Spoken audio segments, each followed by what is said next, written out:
You watch Karen Read? Yes, I finished it. Okay, same. Do you think she did it? I actually don't think it's that clear of like, yes, no. I don't think she killed him. Manslaughter would make more sense to me for what they were trying to prove if the state was going that route. But murder too, it means you had intent beforehand. It didn't just like happen. And it also, you can get life without parole. The state has to have an ironclad case with beyond a reasonable doubt that this person did it. There is so much reasonable doubt as a juror, I could not convict her at all based on this case. So whether I think she did it or not is, in my opinion, not even the most important thing. The most important thing is this case is a mess. I think that something really sketchy happened. The marks on his arm is like the biggest thing to me. The marks on the arm that they're like, oh yeah, it could have just been from the taillight that was broken. I'm like, no, the dog was brought up. And then they're like, what happened with that dog? They're like, oh, we rehomed him. Oh, just months after this happened. In addition to the phone. In addition to his phone, they're like, why did you destroy your phone? Well, I got a new one. So why did you take the memory card out and destroy it and then dump it in 2 separate bags at an army base? And he was like, well, that was my right. Yeah, of course, it's your property. You can do what you want with it. But knowing that it could potentially be evidence, it's no longer your right, buddy. It was like days later that he was going to get an order saying, you do not destroy this. And he's in law enforcement. So he has buddies in all the areas. The fact that it was everyone on the prosecution side was of police background. How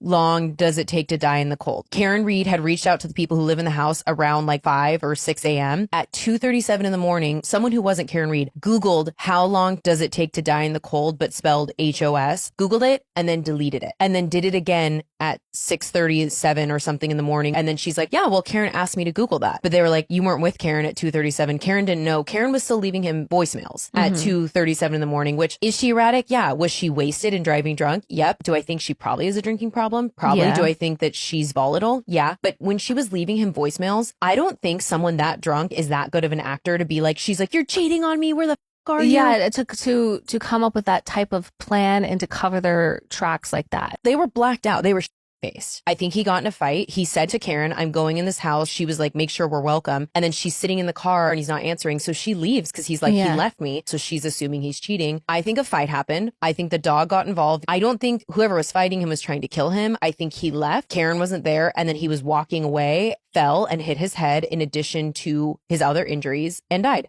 Yeah. It makes so much more sense. If you're a logical, rational thinker, you could get to that conclusion. I understand that they believe that she did it and they want justice, but isn't justice also making sure we find out what actually happened? I think so, but I think some people, they need someone to blame when they're grieving like that, because they were able to come out with such a compelling case to begin with, enough to get her arrested, that was sort of like what they kind of stuck to. They kind of became comfortable with that being the issue. That aside, do you think she did it? I don't think so.